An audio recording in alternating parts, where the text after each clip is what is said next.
حمدا كثيرا وطيبا مباركا فيه صلوات الله وسلامه على نبينا الكريم وعلى آله وأصحابه أجمعين وعلى من تمسك بسنته بإحسان إلى يوم الدين ثم أما بعد فإن خير الكلام كلام الله وخير الهدى هدى رسول الله صلى الله عليه وسلم وشر الأمور محدثاتها وكل محدثة بدعة وكل بدعة ضلالة وكل ضلالة في النار. What there is no doubt about is that the Quran pays a lot of attention and gives a lot of concern to the younger people of the community. And we find that indicated and shown in the many verses of the Quran, in the many chapters of the Quran in which young people have been highlighted. They are the source behind the story. Like the trials and tribulations that Yusuf, the Nabi of Allah, had to go through, salawatullahi wa salamu alayhi. Also the story of Ismail, who was taken in the Quran and the Sunnah by his father Ibrahim, and he was put there in Mecca, and his father saw in a dream that he was going to slaughter his son, and his son was patient. That story is a story that's highlighting the youngsters in the Quran, the Ashabul Kahf. We read Surah Al-Kahf, or we try to read it every Friday. For the rest of our lives, inshallah, we should try to make an effort to read Surah Al-Kahf because of the benefits in it. It talks about the story of the young people who were being persecuted because of their religion, and they were in a hostile environment because of their religion, but they were mature enough, responsible enough to make hijrah, and they went to the Kahf, and they sought refuge and solace and protection by Allah's permission in the Kahf. So those are examples. And there are many examples in the Quran other than that. Luqman giving advice to his son in Surah Luqman. All of those are examples of Allah just showing our community, if the Quran is the kalam of Allah, the speech of Allah, and it's the best speech, and the Quran contains the best stories, then those people who believe in the Quran should take heed and pay attention. The Quran put emphasis on young people. So if our community is not doing the same, then we're neglecting something that Allah put a lot of emphasis on. And anyone who neglects what Allah is trying to indicate to them or explain to them, then there are going to be problems.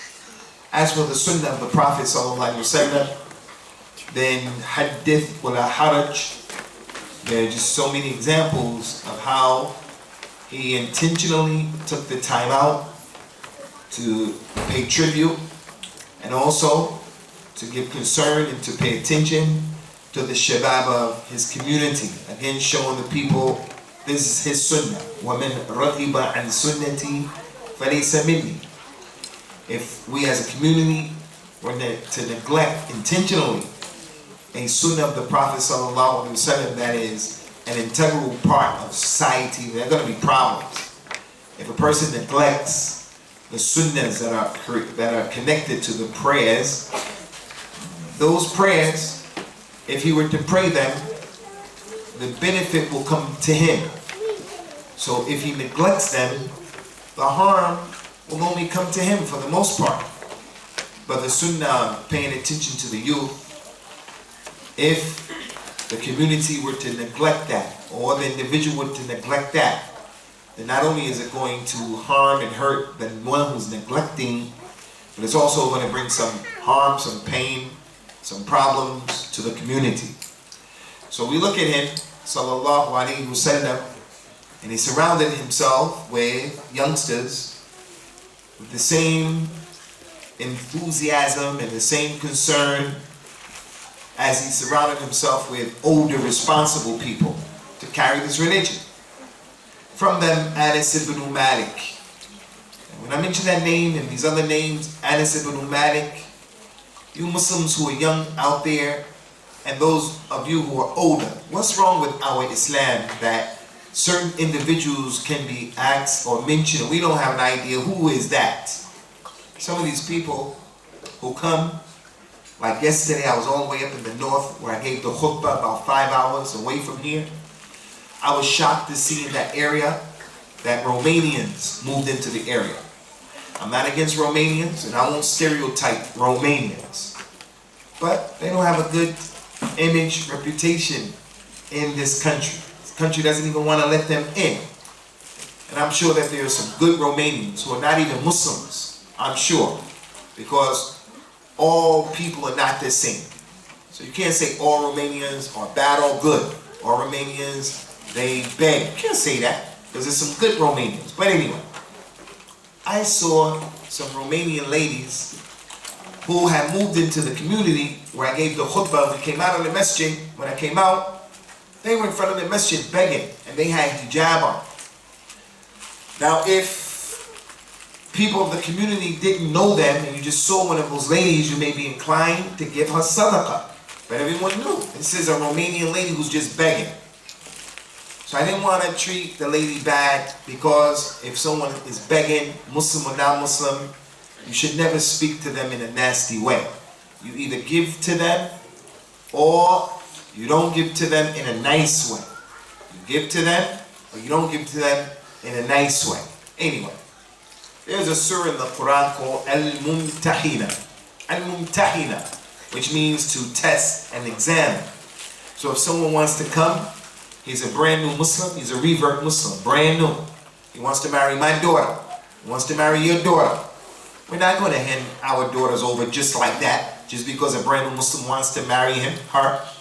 We're going to look at all of the issues on the table, and we're going to make sure, is he marrying her?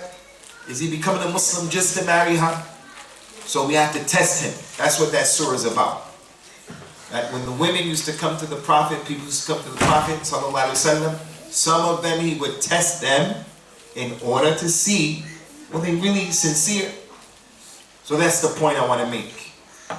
When the lady was asking me for money, I wanted to test her, because she was saying to me, Fi sabilillahi, brother. Fi sabilillahi, inshallah, brother. But I wanted to test, were those just words that she learned in order to get our money? I said to her, okay lady, I'm going to give you some money. I'm going to give you £5, but you have to answer these simple questions. Name for me 2 wives of Prophet Muhammad sallallahu alaihi wasallam. She didn't know 2 wives of the Prophet sallallahu alaihi wasallam. She didn't know Khadija. She didn't know Aisha. She didn't know some of the names that you little sisters had out there. She didn't know any name. I said, okay, it's possible, no problem. I said, okay. What are the 5 pillars of Islam? She didn't know the 5 pillars of Islam. She didn't know the 5 pillars of Islam. I said, name an important angel in Al-Islam. She didn't want any more questions. She was done. She walked away. She got in the wind and she walked away. So what's the point here? I can't blame her for not knowing. I blame her for lying and trying to portray that she's a Muslim to get money, and she's lying, hustling people. I blame her for that. But I don't blame her for not knowing the information, because she's not a Muslim. As for the Muslim community, when some of these names are mentioned, these are people we should know, especially you young people. Because although everybody here, we know Abu Bakr, we know Umar, we know Uthman, and they are examples for us and inspirations for us, but still, because you people are young, you have to come to know, and you have to get to know the stories of those young companions that the Prophet paid attention to, sallallahu alaihi wasallam, and may Allah be pleased with all of them. Like I mentioned, Anas ibn Malik. Anas, he took care of the Prophet from the age of 10 until the Prophet died 10 years later. So he was 20 years old when the Prophet died, sallallahu alaihi wasallam. But because he took care of him at the age of 10, 11, 12, 13, this boy, he knew everything about the private and the personal sunnah. Whatever the sunnah is that the Prophet did in his house, away from the eyes of the people. This boy knew. And how did he put himself in that position? His mother took him and said, Ya Rasulullah, I'm going to give you my boy so that he can learn this religion. So he took care of the Prophet. And the Prophet paid attention to that boy. Sunnah. Also, An-Nu'man ibn Bashir, who was a young boy. His mother came and said, Ya Rasulullah, or his father came and said, I'm going to give my boy Nu'man ibn Bashir a big gift. And I want you to be a witness because his mother told me to cause you to be a witness to what I'm giving him. Prophet Muhammad said, did you give your other children a gift like that as well? The man said, no. Prophet Muhammad said, then I'm not going to be a witness on that oppression. Be just between all of your children. So that young boy, he's An-Nu'man ibn Bashir, who also has a lot of story that we could tell you. Just the point is, there are many. Young boy's name is Amr ibn Salama, 6 years old. He learned the Quran, a lot of the Quran, more than the elders. And as a result of that, he led the people in the prayer. And because of his position of memorizing Quran and being the imam of the people at the age of 6, Prophet Muhammad sallallahu alaihi wasallam and the other companions, they raised his status. They praised him in front of the people. They made him feel good about his accomplishment and about what he succeeded at doing by Allah's permission. So there are many companions, from the men and from the women. From the women, obviously, from the wisdom that Prophet Muhammad married our mother Aisha, and I call her our mother because Allah said that in the Quran. The Nabi is closer to the believers than their own selves, and all of his wives are their mothers. So just as some of you have your mothers back there, and some of our mothers are not here, some of our mothers have even died, may Allah have rahmah upon them, just as you have love, honor, respect, and reverence for your mother, the wives of the Prophet, you have to look at them the same way. And if you're a person who someone says to you, Ya Abdullah, Ya Amatullah, your mother who gave birth to you, what's her name? And you say, I don't know my mother's name. My biological mother, who may be sitting back there, she may be home right now. Someone come and say, Suleiman, what's your mother's name? He says, I don't know. Anybody who answers, I don't know, when the question is, what's your mother's name? He says, I don't know. We're going to say, maybe when he was born, they dropped him on his head in the hospital. He fell out of their arms and he fell on his head. So he doesn't know his mother's name. Something terrible has happened to this person who doesn't know his mother's name. But everybody knows their mother's name, who gave birth to him. Put your hand up if you know your mother's name. Put your hand up if you know her name. Put your hand up. All right, put your hands down. If you don't know your mother's name, put your left hand up. Put your left hand up if you don't know your mother's name. Alhamdulillah. We don't have them in our group, in our club. Okay. Prophet Muhammad's wives are our mothers. Sallallahu alayhi wa sallam. Radiyallahu anhunna. And wallahi, billahi, tallahi, they're better than our mothers who gave birth to us. Prophet Muhammad's wives are better than our mothers who gave birth to us.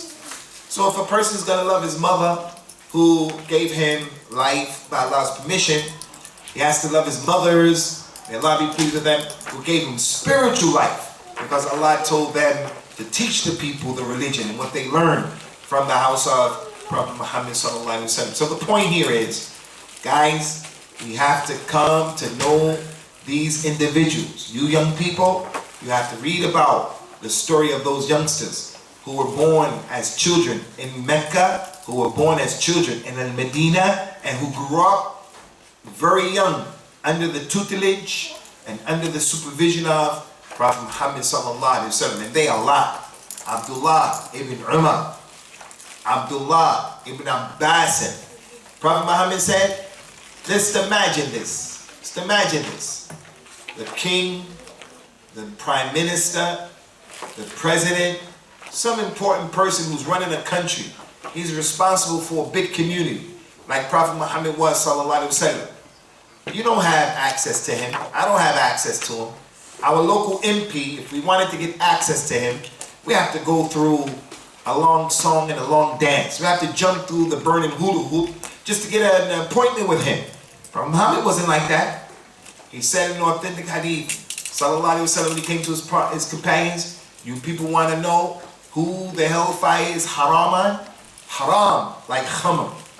Haram like gambling. Haram like being bad to your parents. Hellfire is haram on this person. They said, who ya Rasulullah? He said, kullu hayyin layyin sahun qareeb min al-nas. Every individual who is easy on himself, easy with other people, and he's sahl, like the name Suhail or Suhaila. He's easy with dealing with people, easy.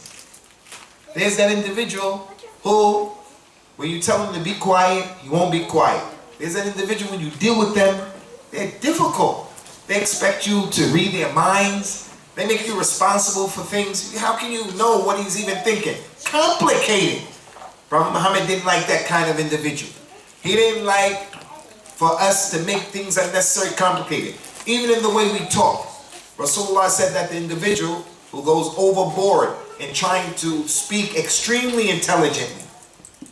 He said his example is like the cow. You know, the cow, his lip, his tongue is all over the place. When he eats, all over the place. Rasulullah said the one who makes an effort to talk overboard, he's like that cow. Because he wants the people talking your normal way. Talk on the level that people understand. Talk in the way people are used to. Point is, don't be complicated. Don't be difficult. If you are an easy-going person, hellfire is haram for you. And then the last characteristic, and this is the point. This is the point I want to make. The hellfire is haram, and the one who is qareebun min al-nas, he's close to the people. He's easily accessible to the people. He's not sitting way up there on a high horse, very difficult to get to. Prophet Muhammad wasn't like that. The young man would come to him and say, Ya Rasulullah, I need this, I need that. The slave lady would come to him. He would look at her, give her his ear. Ya Rasulullah, I need this, I need that. He was in the easy grasp of the community. So guys, my point is, learn about these individuals. Fatima, Prophet Muhammad married Prophet Muhammad's daughter Fatima. May Allah be pleased with her. She was one of those individuals that he paid a lot of attention to and given her a lot of instructions about how to be a woman, how to be a wife, how to be a mu'minah, and so forth and so on. So with that being the case, community has to do the same thing. And this thing that you brothers and sisters did here today is from the Sunnah. And this is something that we should be doing. This is from the Sunnah. Abdullah ibn Umar, when he memorized Surah Al-Baqarah, they slaughtered a camel for him and had a party, celebrating that he memorized Surah Al-Baqarah, the biggest, longest surah of the Quran, the surah that has the greatest ayat of the Quran. And Imam al-Nawawi, and we do the 40 hadith of Imam al-Nawawi, but as you know, he has other books, a lot of other books. One of the books he wrote was called Adab Hamlat al-Quran, the characteristics of those who memorize the Quran. And he talked in a chapter in that book about which companions memorized the Quran and what they were famous for. And he mentioned about Abdullah ibn Abbas, when he memorized Surah Al-Baqarah after a number of years, they slaughtered for him a camel. So therefore, if our child were to memorize Usama, if our child was to memorize Yasin, Ar-Rahman, if our child were to memorize some dua, this or that, and they accomplish something like that, it's from the Sunnah that we acknowledge that. Because if you don't acknowledge what a person has accomplished, especially young people, the risk is ran where they wouldn't want to try to please you, try to be people who are going to accomplish things. And that is what we get from the good teachings of the Nabi sallallahu alaihi wasallam. So we want to say, and I say on behalf again of the masjid and the community and the administration, may Allah Ta'ala accept it from you teachers for your endeavors and for your commitment and for your sacrifices, because teaching in the public school is a thankless job. Teaching the public school, it's a thankless job. You don't get any thanks from anyone, but at least you get money, at least you get money. But is the money worth the behavior of the kids? That's up to the person to decide. What about in a weekend school in the Muslim community? It's a thankless job, but your thanks are with Allah, inshallah. Shakar Allahu lakum. So, in keeping with that hadith of the Nabi sallallahu alaihi wasallam, whoever didn't thank the people who didn't thank Allah, I want to take this time out on behalf of the community, behalf of the administration, for you teachers, you brothers, you sisters. Shakar Allahu lakum. And you don't know, ahi, you don't know, sister, that sitting with these kids with the right niyyah, I'm coming here to try to educate these kids little by little about what I know about this religion. That thing may get you into the Jannah. Don't look at that as being something small and insignificant. The niyyah can make that thing really big.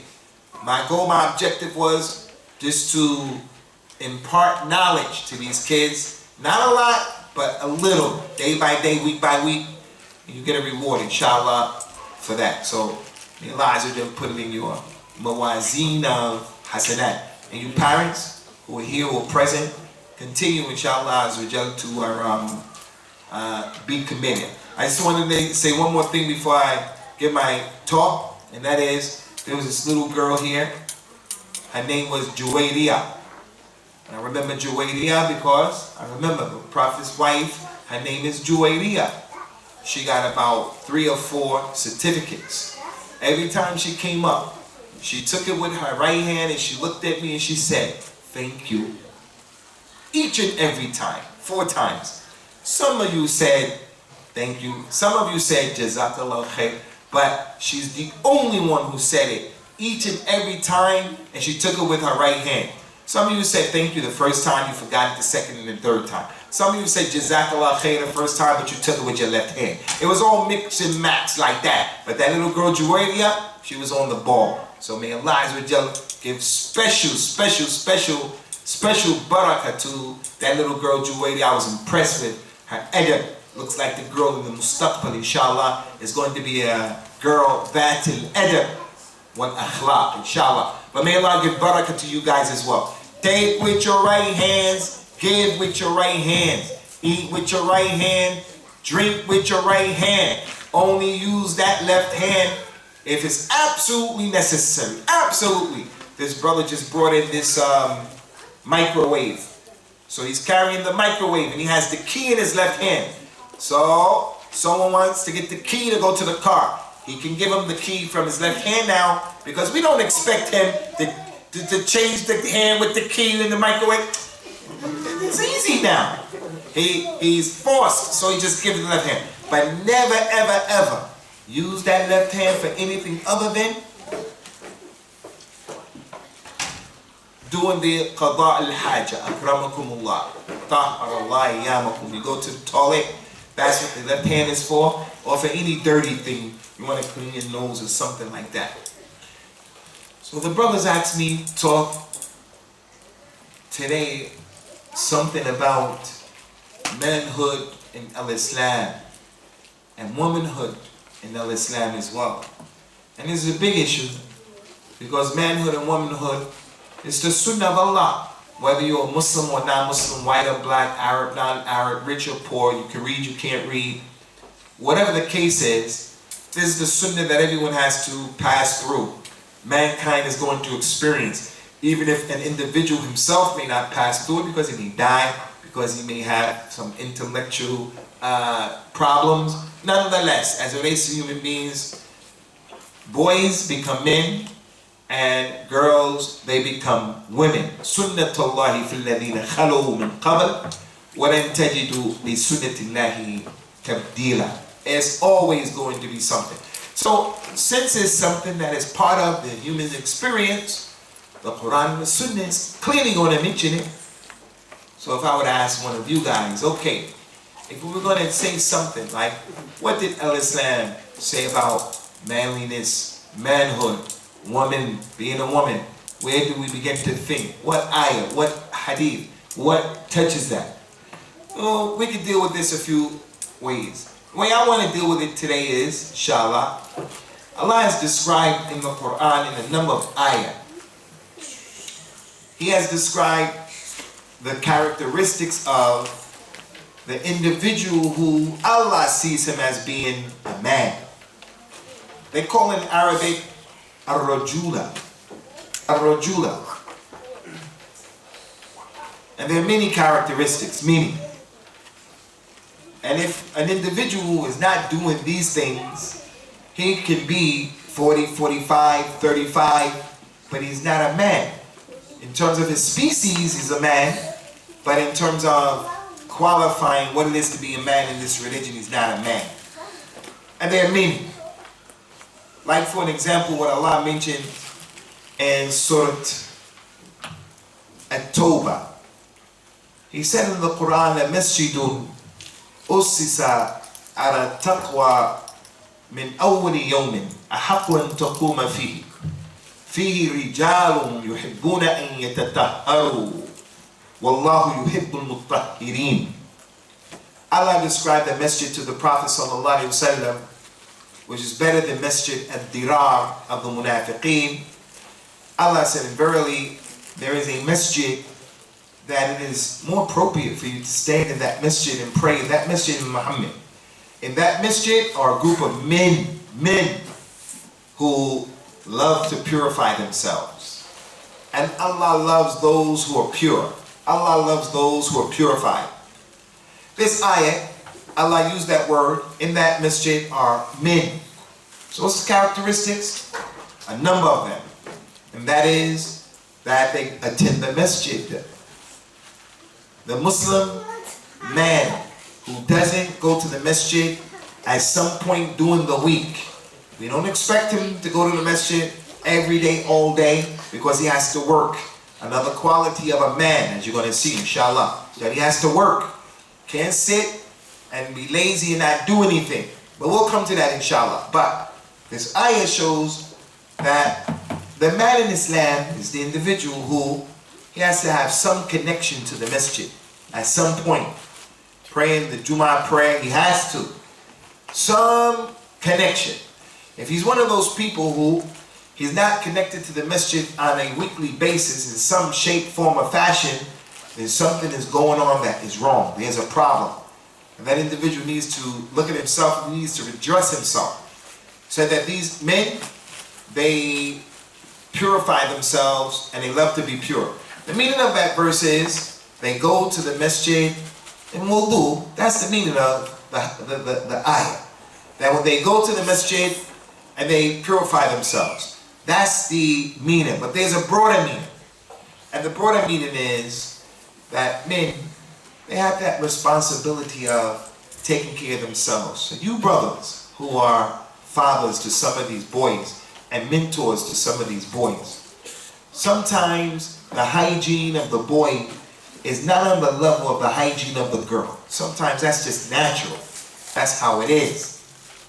The hygiene of the boy is not like the hygiene of the girl. But this ayah describes the men in Islam as people who are purified. And they love to be purified. So the Muslim man has to take care of cleanliness, his own personal hygiene. He is not a man. He's still a boy. He's still a kid.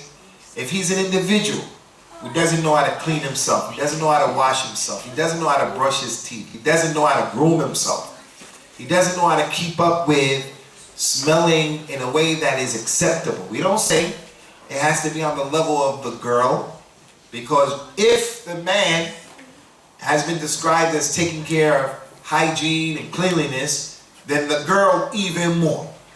Then the girl even more. Unfortunately, I do remember when I was growing up, we used to have PE, physical education. We used to have to get dressed downstairs in front of each other in the lockers, and the girls over there would go upstairs and we'd play whatever sport we had to play that day. I remember growing up, being around some girls, growing up to this day, I still remember they had terrible hygiene.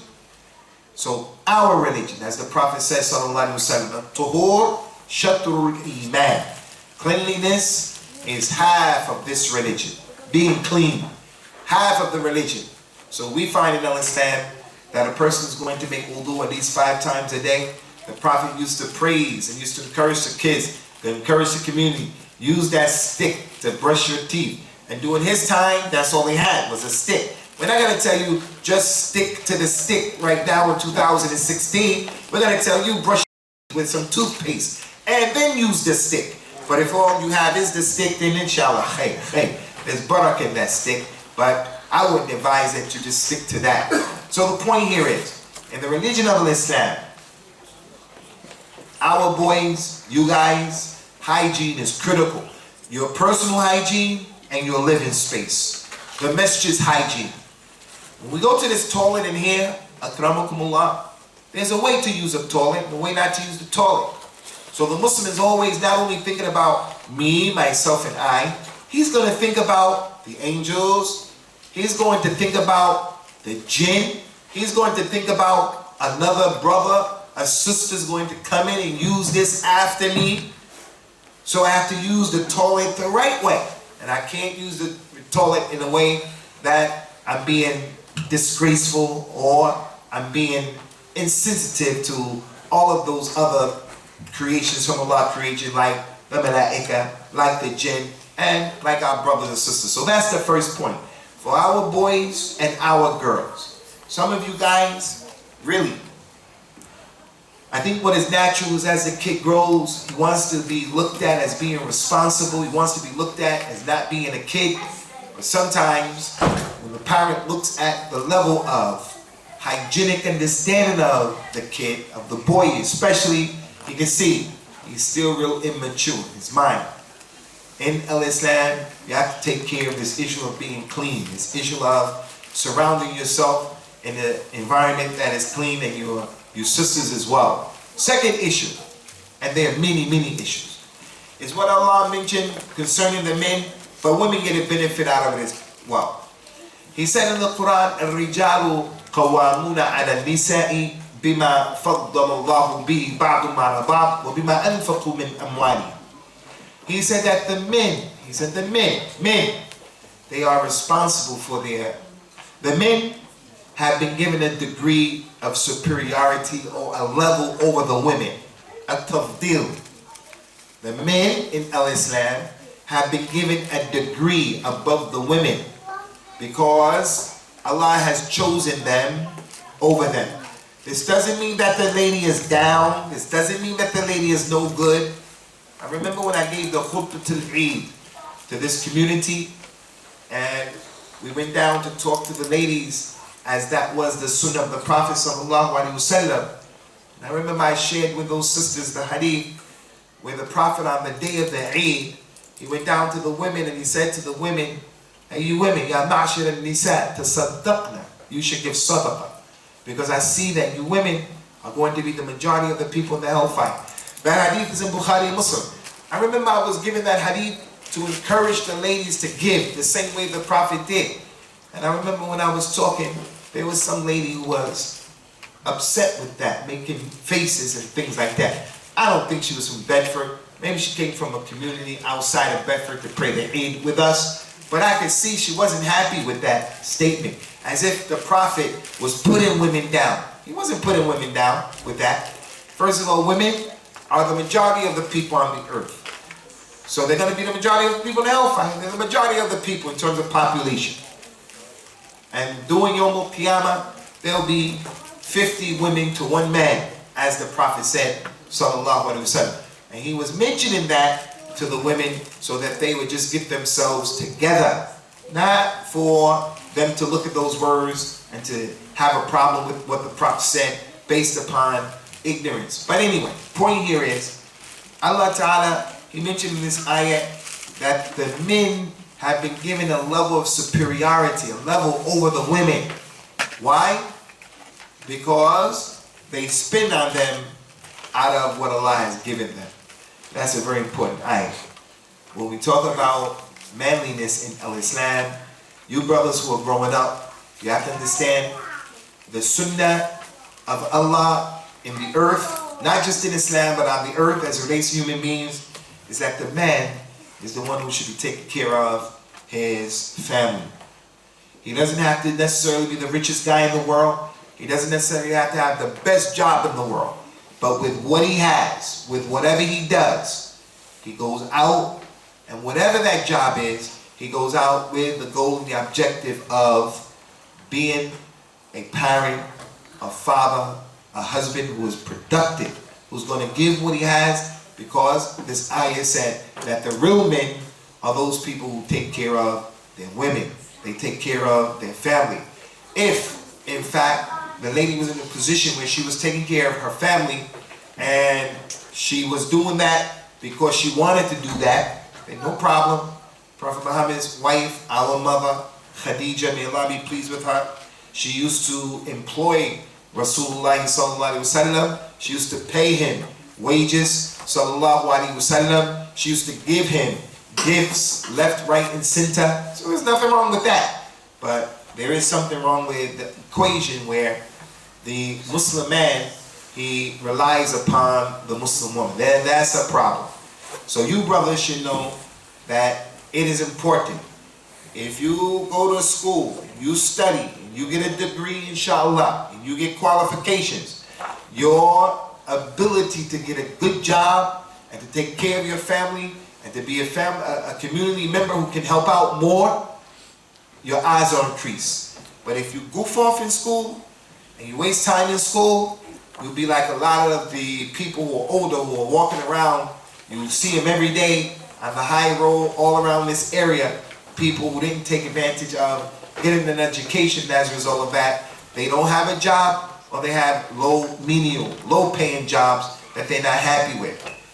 So right now is the time, and this is how you should look at it, you young brother, you should look at it, this is an opportunity for you to build those building blocks for your future, inshallah azza wa jal, to not only be able to help take care of your family and your own responsibilities, but just to have a life, inshallah, that's not going to be as difficult as the life of the one who doesn't have any money because he didn't get an education. But again, I told you before, education is not always the main thing that will make a person happy or unhappy. But if you're struggling financially, that's going to cause problems that you're going to have to deal with. That is life. So we're always encouraging the young brothers of our community, make sure you don't goof off at school. Take that school, your education seriously. As for you sisters in this particular point, men are the maintainers and the providers for women. You should understand as well that Islam doesn't say anything against the woman getting an education, as long as she doesn't compromise her religion, she doesn't compromise her principles, and so forth and so on. Last thing that we want to mention, Khwani, in these 45 minutes that have gone past very, very quickly, and there are many examples that Allah and His Messenger mentioned, sallallahu alaihi wa sallam, is what He mentioned, من المؤمنين من صدقوا ما عاهدوا الله عليه فمنهم من قضى نحبه ومنهم من ينتظر وما بدلوا تبديلا. من المؤمنين رجال, from the believers are men who have taken care of the contract that they made with Allah. From them, some of them have done it completely and they made the ultimate sacrifice, and from them, some are still waiting for their opportunity. This ayah is actually describing the Prophet's companions, may Allah be pleased with all of them, and peace and blessings of Allah be upon them. That they were believers and they were men who did what? They took care of their contract. This ayah is talking and describing how men, they work by their principles. Men, they stay established, focused on the job at hand. Men, they have their own idea and they're not easily influenced by every Amr, Bakr and Zayd who comes with a new idea. I think you guys are aware that yesterday, one of the greatest personalities in Islam in latter times, he died. You know what I'm talking about? Muhammad Ali, the boxer. First of all, let me make this clear. Boxing, I'm not praising boxing. Boxing is haram in Islam. The way they do it. Punching someone in the face, not permissible. Showing your aura, not permissible. Boxing and people are gambling, not permissible. Boxing, they have that advertisement for beer and all of that, not permissible. Naked lady walk around in the ring, round 1, round 2, now round 3. At the boxing match, there's ikhtilaf, men and women. Everything about boxing is haram, haram, haram. So I'm not talking about that. I'm talking about the personality, Muhammad Ali. I remember when Nelson Mandela died, I gave a talk in this masjid, and we said some things about Nelson Mandela. And I mentioned very briefly Muhammad Ali. And I said that you young kids, you millennium kids, you guys out there who are under the age of 20, I don't think you guys really know Muhammad Ali. I think you heard about him, but you don't really know about Muhammad Ali. I firmly believe, as Muslims, the only heroes that we should look at, the only people we should big up are the prophets, salawatullahi wasalamu alayhim, and the companions, radiyallahu anhu. We should big them up.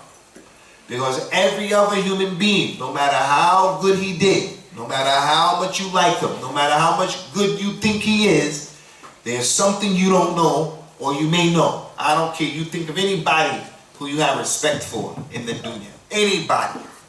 There's something about his life or her life, skeletons in the closet. Sometimes the people know about it, sometimes they don't. Everybody is like that. Prophets, they're not like that. So we can always big them up. The companions, they're not like that. Because Allah gave them the tazkiyah. Tazkiyah in the Quran. Radiyallahu anhu wa radu anhu. Muhammad Ali, things came out about his personal life. We're not talking about that. May Allah have mercy upon us and him. Wa ghafirallahu lana wa lahu. Point is, I consider Muhammad Ali to be a man. A man. And one of the reasons why I consider him to be a man is this ayat that we just read.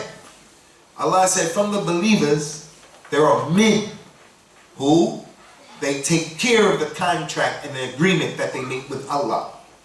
So as Muslims, we all have a contract. We all have an agreement. That contract is, I have to do my best to remain a Muslim. I have to do my best to protect Islam. I have to do my best to give dawah to Islam. I'm not complete. I'm not mistakeless, but I have to do my best. I have to have principles that I have to live by. Principles. And I can't let people push me off of the square. Not for my job, not for my money, not because I want people to like me. No, I gotta stay on the point. So anyway, this man, Muhammad Ali, was making a lot of money at a time when boxers didn't make that kind of money. He made a lot of money at that time. And he was the heavyweight champion of the world. There was a war that America wanted to fight. And in the history of America, they never fought a single war that was a legitimate war. With the exception of the one that they got their freedom from the UK. When they got the independence from the UK, they fought against the UK. That was the only legitimate war that they fought for their own independence. After that, every other war was illegitimate. And one of those illegitimate wars was with these people in Vietnam. They said to Muhammad Ali, we want you to go to Vietnam. You have to come and enlist in the army, put your name down, become a soldier, and we're going to send you to Vietnam. And what America used to do is, World War I, World War II, any famous person that was in the army, any famous person, they would just sing you and you just sing to the people. You give jokes to the people.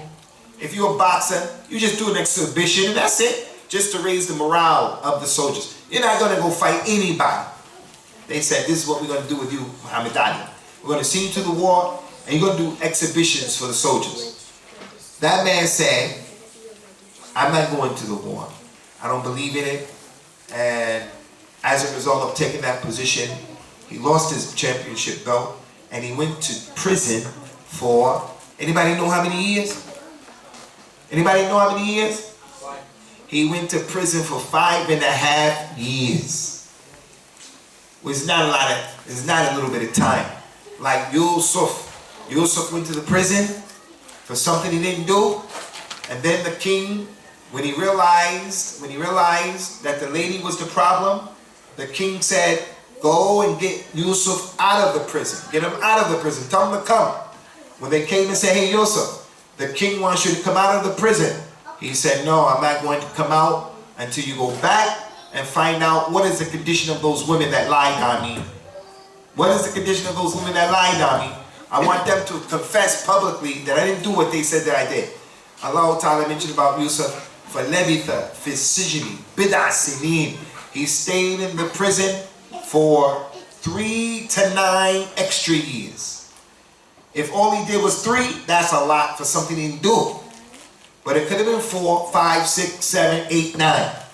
Muhammad Ali went to prison for 5.5 years. And he could have just took the offer that they said to him, hey, you're never gonna go fight, you won't get killed over here, we just want you to dance and do this. He said, I'm not going. That's a characteristic of a man. That's the point. I'm not praising boxing, and I'm not praising Muhammad Ali like a companion, or he doesn't have any skeletons. No, every human being got skeletons, except those prophets and messengers and those companions. What I'm getting you to focus on is something that you can relate to. Here is an individual that you lived during his time. Now that he died, they're going to keep putting him up in the news, doing this, doing that. One of the best messages that we can walk away as a Muslim young person is that man, he had his principles. And he wasn't shy to be proud, to be the color that he was. He wasn't shy to be on the religion that he was on. He wasn't shy. He used to go to these, he had dyslexia. You people know what dyslexia is? Like when you look at words, they don't look right. They look upside down, the letters. Doesn't mean the person is stupid. Muhammad Ali was dyslexic. He could barely read. If you look at a book, if you give him the book upside down, he thinks it's the right way. But it doesn't mean you're stupid. This is your brain. It works like that. So if you're a person who has dyslexia, you can never let that be a reason why you don't want to learn, or be a reason why you're insecure about yourself. Don't be like that. Don't be like that. So this individual, he couldn't read that well, couldn't write.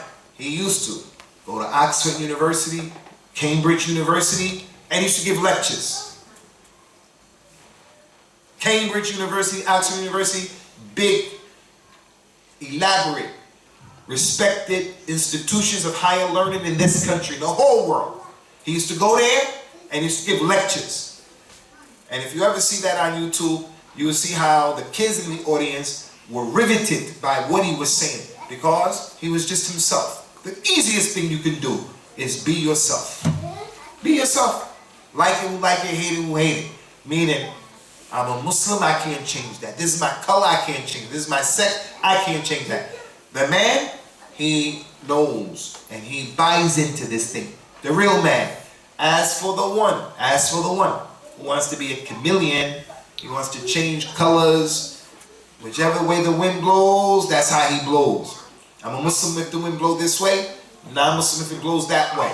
I'm practicing like I'm in the masjid, it blows this way when I'm in the masjid. When I'm with my friends, it blows that way, I'm going to act like them, and so forth and so on. So one of the most important characteristics of being a man, you guys, is for the individual to be a person who he has principles and he works by his principles. He lives by his principles. He works by them, he lives by them. And there are no principles that are more important than the principle of your identity, who you are. Your religion being first, and then all of those other issues. What's your ethnic background, where you come from, and all that stuff like that. So don't be a person who's apologetic about that, and don't be a person who is finding that Allah is at fault for making you the way He did. And from that ayat as well, it said that from the believers of men who took care of their contract with Allah. And the contract that's being talked about here is a contract to defend Prophet Muhammad sallallahu alaihi wasallam and his religion. So Allah called those companions men because they took the responsibility to defend their religion, to defend their prophet, to defend his sunnah sallallahu alaihi wasallam. And this is what we expect from you guys, and this is what we hope from you guys, and this is what we pray to Allah Azza wa Jal to make it possible for you guys as well.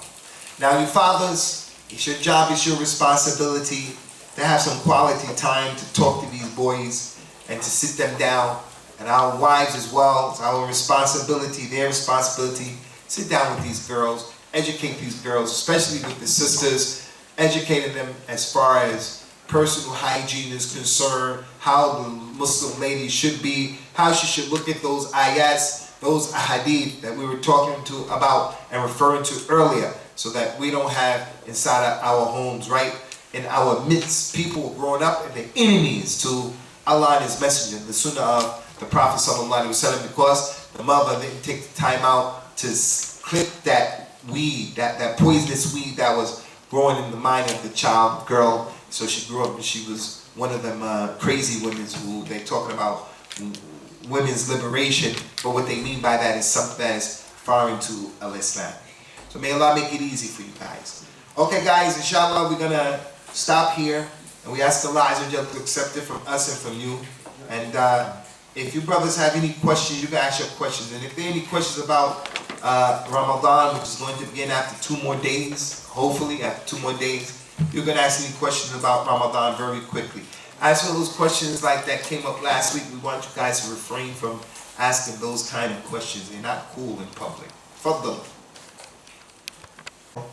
He's an astronaut. He can practice Islam, going to the moon, in the submarine, under the ocean. Anybody can be a Muslim, because Islam is going to always have maruna. It's going to be flexible, where a person will be able to exist in any circumstance. So if a person finds himself in a circumstance where the environment is not conducive, it's not helping him to be a Muslim, like here, you can say that to a certain degree. It's kind of tough to be a Muslim here, because everything in this dunya is mubah. You can just do what you want to do. Well, you can still be a Muslim here. Prophet, he says, sallallahu alayhi wa sallam, ad-dunya jannatul kafir wa sijnul mu'min, that the dunya is the paradise of the non-Muslim and it's the prison of the Muslim. Because the non-Muslim can do whatever he wants to do here. Eat what he wants, drink what he wants, say what he wants, whatever, just do it, it's okay. And the Muslim can't do that. He has to say, I can't do this, I can't do this. So it's like he's in prison. He's in prison.